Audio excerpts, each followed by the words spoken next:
Well, hello guys, so today we have another unboxing and a little bit of a preview and overview for you. This time we have the Antec P9 window, which is a case, a mid-tower from Antec, and which comes in two varieties, the P9 and the P9 window.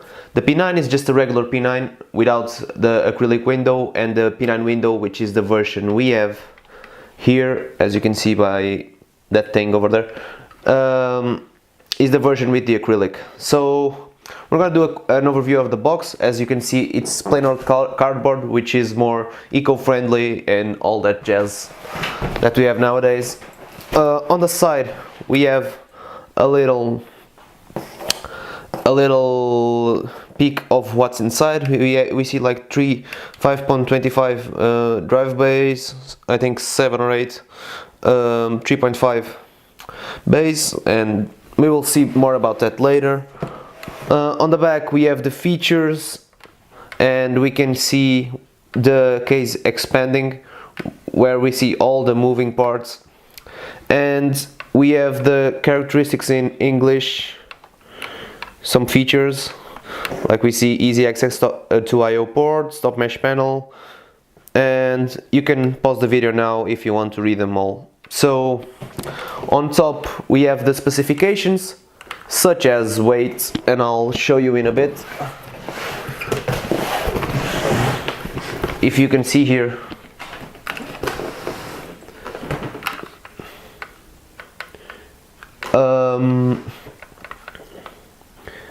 we have it in English, and we also have it in Spanish and other languages. As you can see here, we have the specifications. It weighs 9 kilos, and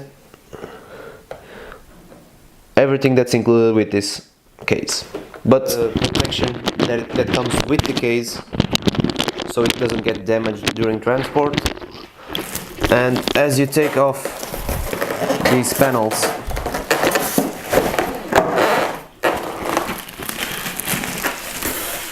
you are left with this case.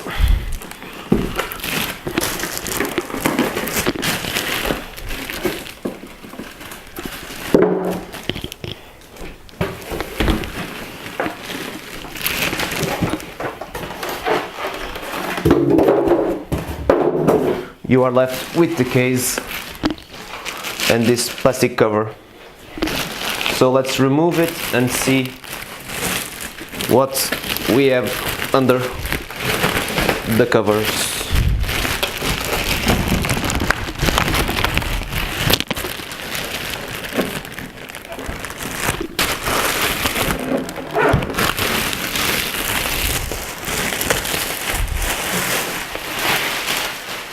So I'm gonna make this quick overview. This that you see here is a protective plastic that you have on the acrylic window.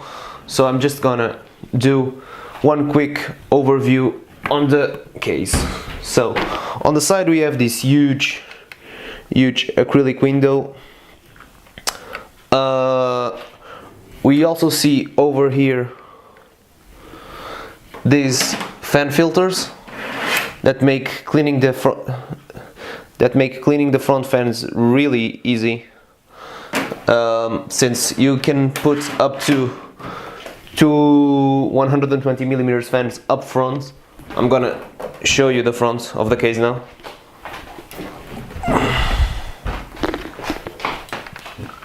As you can see here, we have, like I said before, the Antec logo and three 5.25 millimeter bays, and on the front we have this cover for the 120 millimeter fans. So watching the I/O shield on top, we can see we have the power button, a fan control slider. You can stop them, put them on low or put them on high. We have USB ports, I think 2 USB 3.0 and 2 USB 2.0. We have one reset, we have the jack for the mic and for the headphones. Over here, this is also a power button. I guess this works out if you want to use either the right side or the left side of the case. Oh, I mean, this one is the power button, the other one was the reset button. And here we have the fan slider again. And on the top we have this really ingenious this really ingenious thing that will let you pull out the covers if you want. This is really interesting, a really interesting mechanism that you just pop two clips and it comes right out. And you can do this for removing this cover as well. You don't need to have it covered. It's only if you don't want to and don't plan on using any fans, because as you can see here, you can take this off, which has some sound deadening material. So this all comes off, as you see. And you still have a room for one more 120mm fan if you remove this one. So you can fit up to a rad of 360mm on top, if that's what you want. So after this, I'm gonna go on the back. On the back we have these holes if you want to punch through them for external water cooling. This included 120mm fan, the place for the IO shield, and we have 1, 2, 3, 4, 5, 6, 7, 8 expansion bays, and the slot for the power supply on the bottom. So next up, we're gonna open the case and I'm gonna show you what options you have inside. As you can see, the thumb screws are really easy to undo. The thumb screws are really easy to undo, so I'm just gonna take this off. On the inside, we can see a place for adding another 120mm fan, a little fan filter for the PSU on the bottom, some rubber support for the PSU as well. We got places to pass through the cables in here, as you can see, on the inside. And here we see, I'm gonna show you the 525 drive bays that already come with 2 of these screws in each side pre-installed, which make the installing of 525 inch everything just really easy. Talking about 3.5mm drive bays, we have, I think, 8. I'll count them just to be sure though. We have 1, 2, 3, 4, 5, 6, 7, 8. Exactly, we have 8. And the most important thing is that these cages are removable. If you don't want to use them all, you can remove them for better airflow. We're also gonna see what's included in the box as tools. And as you can see, to install the discs, 3.5-inch discs, it's really easy. You just put them onto this tray and they just snap right in. This tray also has the support to install the SSDs by bolting them on. So talking about what's included in the box regarding accessories, we have a power connector extend. Regarding the accessories, we have this cable cinch, a power extender for the 48-pin CPU, an installation manual, some more standoffs, and some assorted and various screws.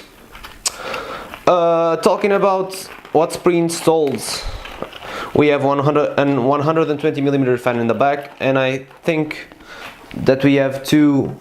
Yeah, exactly. We have already 2 pre-installed 120mm fans in the front. As you can, if you can see through here, we have already 2 pre-installed fans, which will work using the switch on top that will let you choose the fan speed.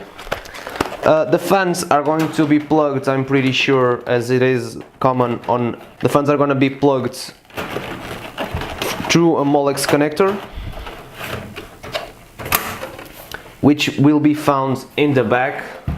So I'm just gonna be sure that it really works like that, and I'm gonna open it up.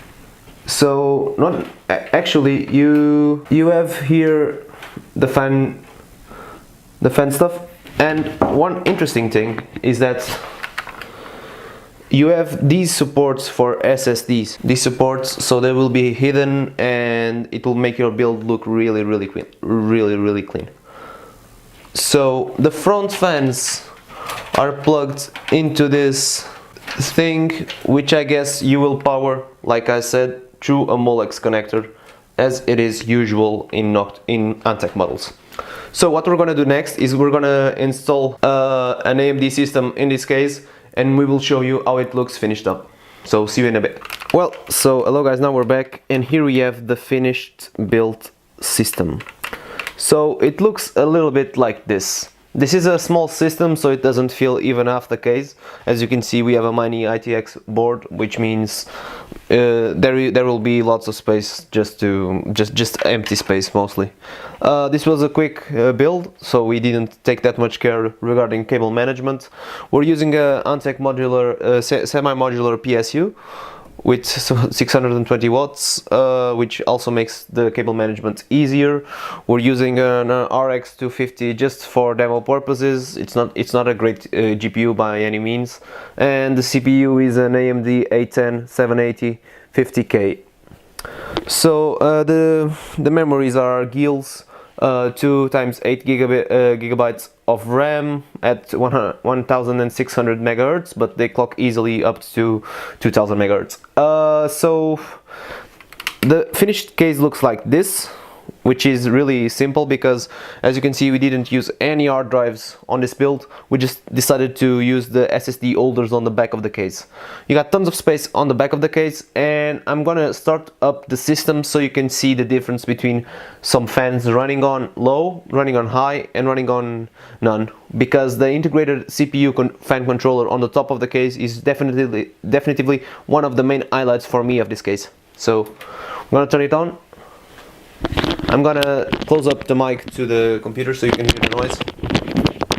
Most of the noise that you can hear right now.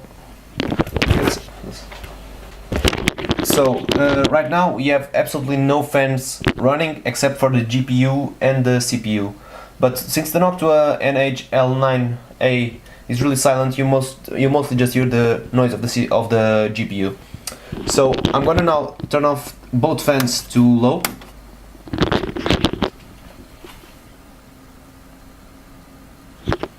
As you can see, you have just a slight increase in noise, but nothing you should worry about.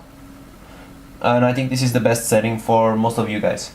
But if you really want maximum performance, or you have an extra day of heat, you should really crank it up to high speed. But as you see right now, we hear more noise and still, but I think it's still tolerable, to be honest. The main thing about these modes is that you are able to control the fans that you might install on top as well, because there's a proper fan header for the top fans, which means you will be able to control them just as well as you can control the back fan and the 2 front ones. So for more details about this build, I'm also going to show you the LEDs on top so you can see them a bit better. This LED is for the power, and this one is for the HDD light. So this case was really interesting to build, and the metal could be of a little bit thicker, but I guess that would add up to the case weight. And I haven't found any difficulties using this case, so I guess I'd recommend it. And for the last thing I'm gonna do in this review is to show it with the acrylic top, with acrylic side glass. So see you in a sec. So what you see here is the finished look of this case. To be honest, I think this is one of the finest cases Antec did lately, because the form factor is just right. It's not overly huge like the 1900 that we reviewed, and I think this is really stealthy. I think this will be tasteful for just about anyone. It doesn't have that gaming look to it, doesn't have lots of flashing lights. The front is plain without the mesh cover that you usually see. We only have that mesh cover on top, and the fact that you can fit a 360mm radiator on top also makes it versatile for those of you that like to install water coolings on your systems. Of course that this is a small system, so it doesn't really show the potential of the case, but at least you get to see it working, and I'll assure you that you have really good temps while running this system. The main thing about this case is that for its price, I think it's a really good choice from Antec. And if you want to know more about this case or anything about it, just let me know and I'll try to help. As always, share this video with your friends, give us a like and subscribe to our channel. See you in the next video, guys.